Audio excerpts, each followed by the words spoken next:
बिस्मिल्लाहिर्रहमानिर्रहीम। Welcome to ख्याल जहां टीवी। नाजरीन, पाकिस्तान के बाद अब बारी है ईरान और रूस की। एक जाने माने अखबार द वॉल स्ट्रीट जर्नल ने यह दावा किया है कि अमरीकी साम्राज्य को बरकरार रखने के लिए ईरान और रूस में रजीम चेंज होना बहुत ज़रूरी है।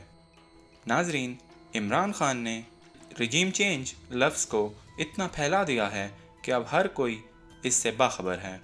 नाजरीन, इमरान खान की वजह से अब अमेरिका किसी भी मुल्क में रजीम चेंज करने पहले 100 दफ़ा सोचेगा। द वॉल स्ट्रीट जर्नल का ये आर्टिकल अमरीकी इस्टेब्लिशमेंट को और उनकी आवाम को ये तासुर देने की कोशिश करेगा कि अमरीकी मफादात के तहफ़्फ़ुज़ के लिए ईरान और रूस में रजीम चेंज होना क्यों ज़रूरी है। तख्ता उलटने का मतलब ये होगा कि इब्राहिम रईसी और सदर पुतिन की हुकूमत को ख़त्म कर देना, यानी उन ममालिक में भी अपनी मर्ज़ी के सदर जरदारी और वज़ीर आज़म शहबाज शरीफ को लाना। नाजरीन, ये देखना होगा कि क्या अब अमेरिका इस पोजीशन में है या नहीं, क्या वो ये काम करने की कैपेसिटी रखता भी है या नहीं, क्योंकि हमारे जैसे ममालिक यानी पाकिस्तान जैसे अमेरिका और IMF के चुंगल में फंसे हुए हैं। यानी सिर्फ IMF की 2 अरब डॉलर की किस्त वो भी अमरीकी मर्ज़ी के बगैर नहीं दी जा सकती। तो इन जैसे ममालिक में रजीम चेंज करना बहुत आसान होता है। इनको यहाँ पर अपने किराए के नवाज शरीफ और जरदारी भी मिल जाते हैं।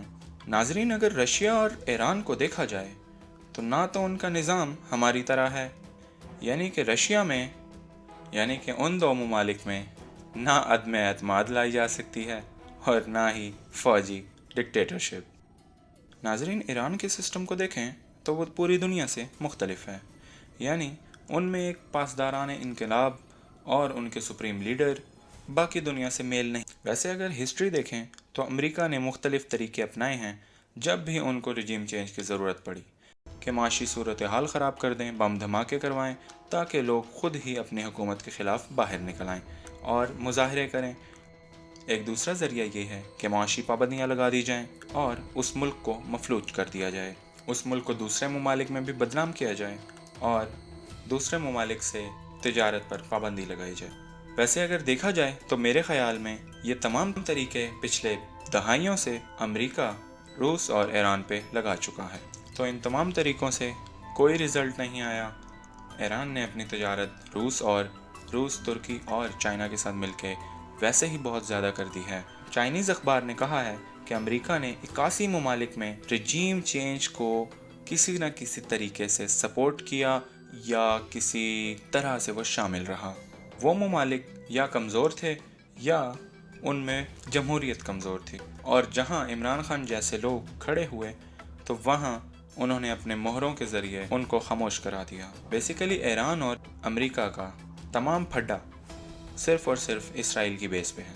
ईरान में वो तब्दीली इस वजह से चाहते हैं क्योंकि इसराइल चाहता है कि ईरान में तब्दीली आए। ईरान वो मुल्क है जो एटम बम बना चुका है या बनाने के बहुत करीब है, और अमेरिका और इसराइल को यही डर लगा है कि कहीं वो एटम बम बनाकर हमसे बाजी आगे ना ले जाएं। और अब पिछले दिनों सऊदी अरब और ईरान ने मिलकर न्यूक्लियर टेक्नोलॉजी के ट्रांसफ़र करने पर बात की है, जिससे इसराइल की छुट्टी होने वाली है। और अब बात करें रशिया के बारे में, तो रशिया में वो इसलिए चाहते हैं कि पुतिन ने रूस को बहुत हद तक ताकतवर बना दिया और अब रूस पर अमरीकी पाबंदियां भी कोई असर नहीं करती। और अगर देखा जाए 2 साल पहले यूक्रेन में अमरीका और यूरोप को साफ शिकस्त हुई है, और अभी 2 दिन पुरानी बात है कि सदर पुतिन 5वीं दफ़ा रूस के सदर बन गए। अमरीका रूस को अपना सबसे बड़ा दुश्मन मानता है।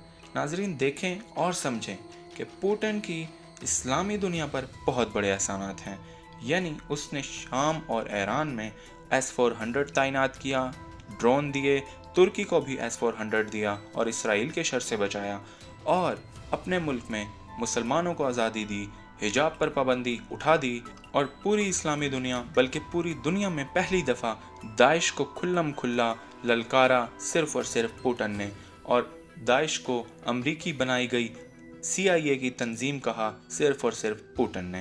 पुतिन एक अजीम इंसान है जिसने टूटे फूटे मुल्क को एक और दफ़ा अजीम बना दिया। तो नाजरीन, अमरीकी इस्टेब्लिशमेंट का یہ آرٹیکل دی وال اسٹریٹ جرنل میں لکھوانے کا صرف اور صرف یہ مقصد ہے کہ وہ اپنے لوگوں اور دنیا میں باقی ممالک کے لوگوں کو ذہنی طور پر یہ تیار کرنا چاہتے ہیں کہ صدر پوٹن اور ابراہیم رئیسی کا تختہ الٹنا کیوں ضروری ہے۔ اب حالات جس طرف جا رہے ہیں، یہ بات واضح ہے کہ امریکہ اجارہ داری رہی ہے، اور نہ وہ عزت نہ وہ ڈر، اور نہ کوئی اسے اپنے ہوائی اڈے دینے کو تیار ہے، نہ کوئی زمین۔ اور اب یہ بات پاکستان میں بھی کہی جا رہی ہے کہ ایران کے خلاف پاکستان کسی صورت اپنی زمین استعمال ہونے نہیں دے سکتا۔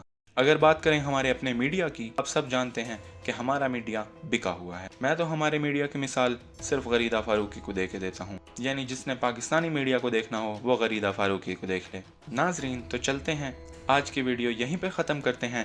آپ کو اگر ویڈیو پسند آئی تو لائک کیجئے، سبسکرائب کیجئے اور شیئر کیجئے۔ Thank you very much.